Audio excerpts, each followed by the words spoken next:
Can I tell you something? There was a day about 10 years into my teaching career when I walked into my regular Monday night class and I realized I hadn't planned anything. Not because I forgot or because I was unprepared, but because I knew exactly what my students needed just by looking at them. One person looked tired, another seemed stressed, a few looked like they'd had long days at their desks or been racing all weekend.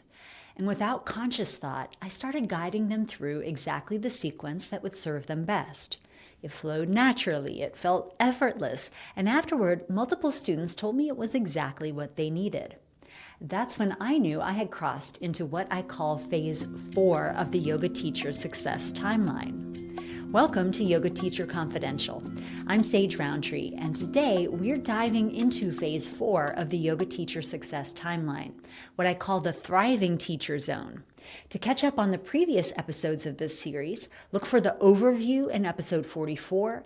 Episode 45 covers phase 1, episode 50, phase 2, and we went over phase 3 in episode 54. I'll call them out for you in the show notes. Or if you're watching the video podcast on YouTube, check the video description.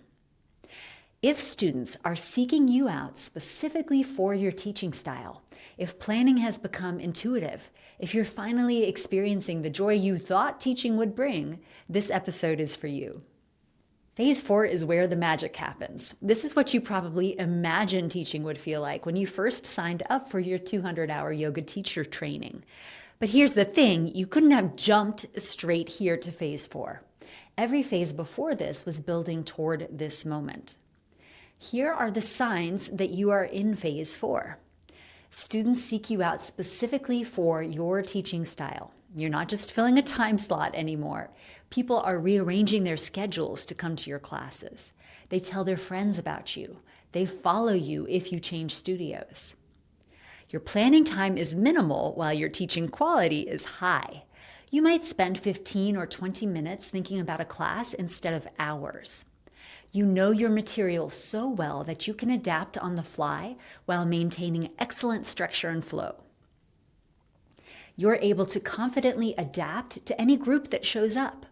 Whether it's 5 people or 50, whether they're beginners or advanced practitioners, you can read the room and adjust accordingly without losing your confidence.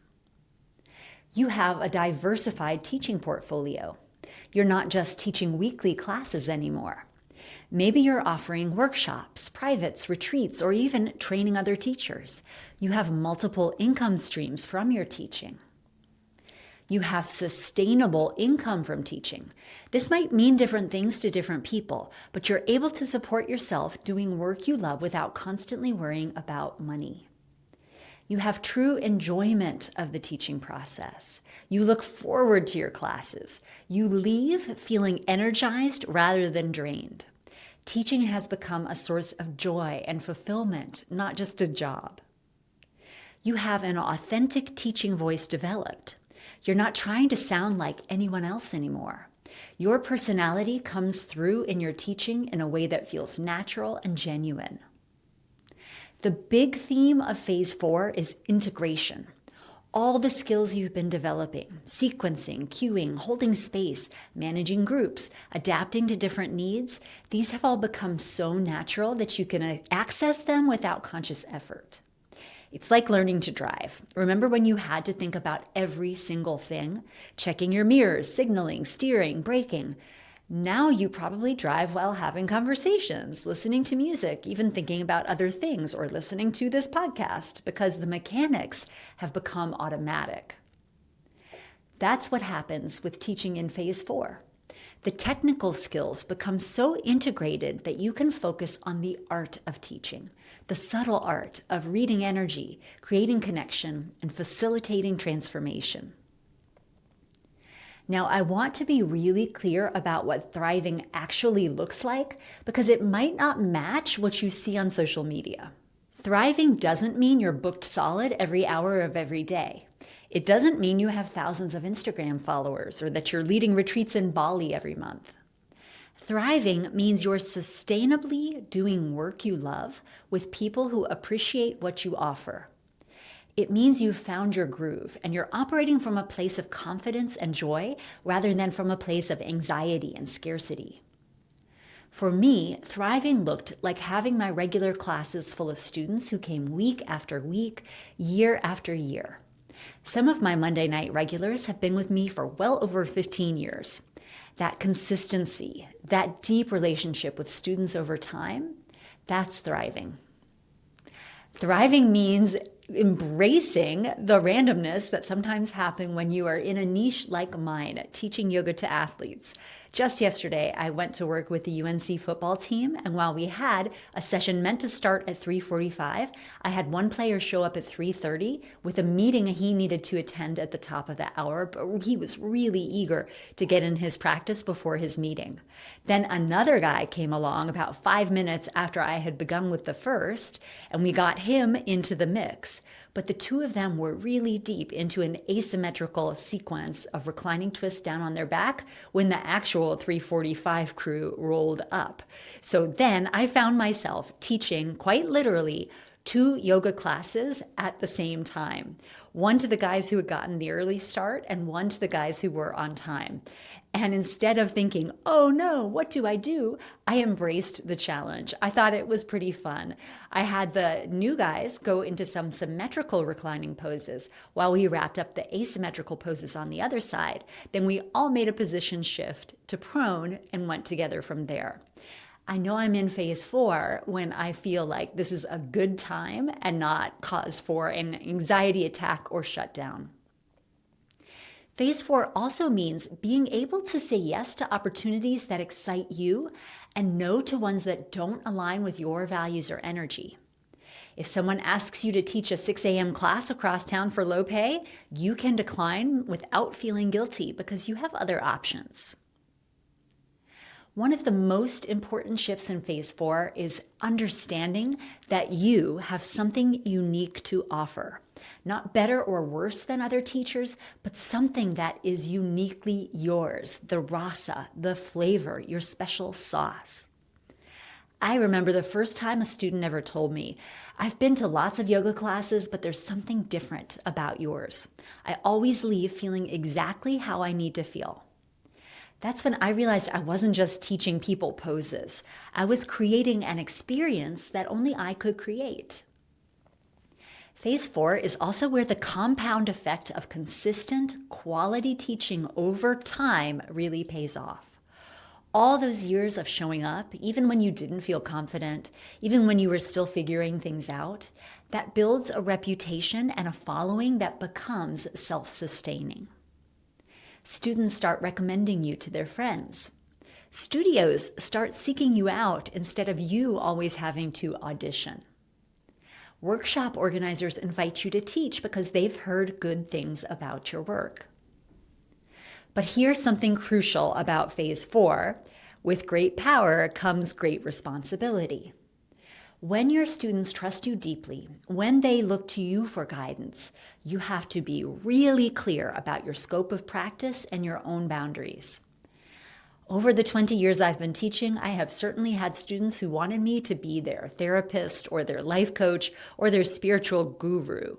And while it's flattering, it's not healthy for them or for me. Part of thriving is knowing what you are and what you're not, and being comfortable with those boundaries, feeling at home in your own yoga teacher skin, as it were. Phase 4 is also where you start to see the real impact of your work. Students don't just tell you that class felt good. They tell you how yoga has changed their relationship with their body, or helped them through a difficult time, or given them tools they use in other areas of their life. This is deeply rewarding, but it can also feel overwhelming. Sometimes you realize that your words and your presence have more impact than you anticipated. That's a lot of responsibility. The key is remembering that you aren't responsible for your students' transformation. You're just creating a safe container where they can do their own work towards self-transformation. Another hallmark of phase 4 is that you start naturally mentoring newer teachers. Maybe it's formally through teacher training programs or mentorship offerings. Maybe it's informally, just being the person other teachers come to with questions. This isn't about ego or superiority. It's about understanding that you have wisdom, knowledge, and experience that can help others avoid some of the struggles you went through. I started my mentorship program called Mastering the Art of Yoga Sequencing, a mentorship membership. You'll sometimes hear me refer to it as MMM, both because it's food themed and because it's delicious.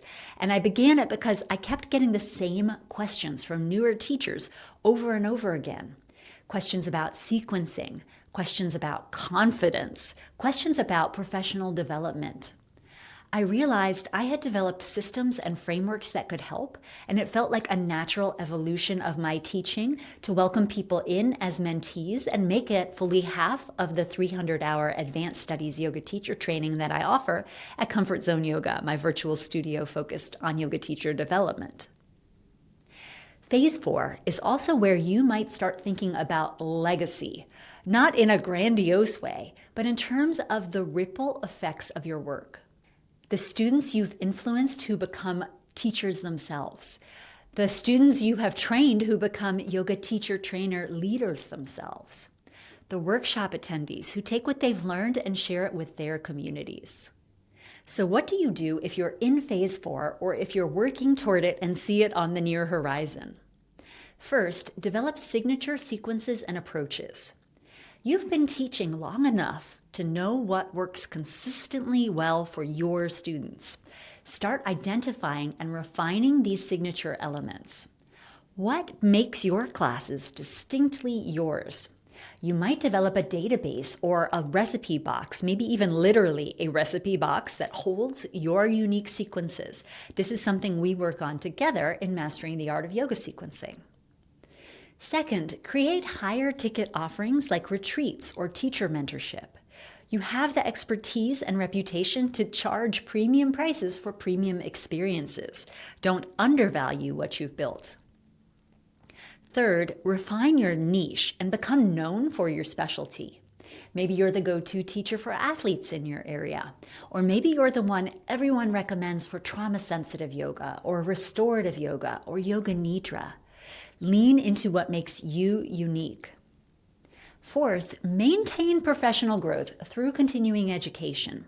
Just because you're thriving doesn't mean you stop learning. But now you can be more strategic about your education, choosing trainings that genuinely interest you or fill specific gaps in your knowledge. Fifth, establish passive income streams. Maybe that's online courses, books, video content, or licensing your workshop materials to other teachers. Create ways to share your knowledge that don't require your physical presence and a direct one-to-one trade of your time for money. Sixth, remember your why and stay connected to your foundation. Success can sometimes distance you from what drew you to teaching yoga in the first place. Regularly reconnect with your original motivation. Seventh, maintain your personal practice as the source of your inspiration. Your own practice probably looks different now than it did when you first started teaching, and different still from how it looked when you first started practicing, but it's still essential. You can't pour from an empty cup. If you're looking for resources to keep your own practice alive, come join me in the Yoga Class Prep Station. It's my $39 a month membership where I give you full access to the over 120 videos in my movement library so you can nourish your own practice and also get ideas to bring back to your class. I'd love to see you there. You can find a link in the show notes or come to comfortzoneyoga.com/prep. If you're ready to share your knowledge with other teachers, consider how you might contribute to teacher training or mentorship programs.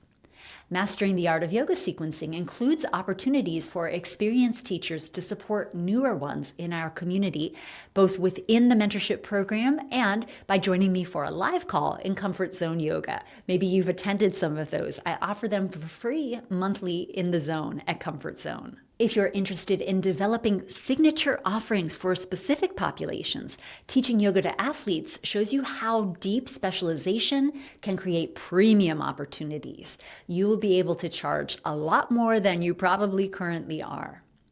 For those looking to complete advanced certifications that match your level of experience, my 300-hour program allows you to customize your path while deepening your expertise.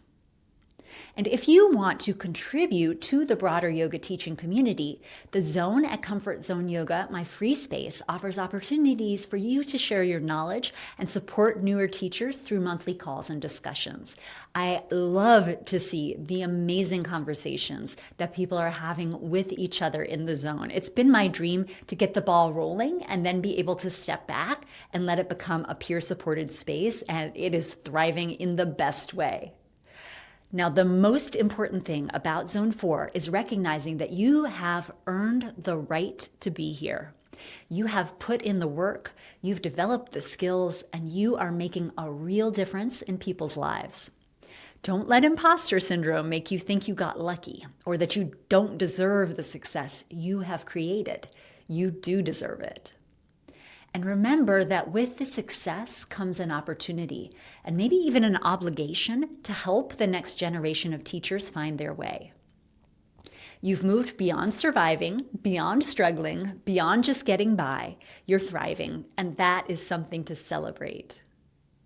Thanks for being here. In our next timeline episodes, we will explore phase 0, when you first feel the call to teach, and at the other end of the success timeline, phase 5, what happens when you become a master teacher with the opportunity to leave a lasting legacy.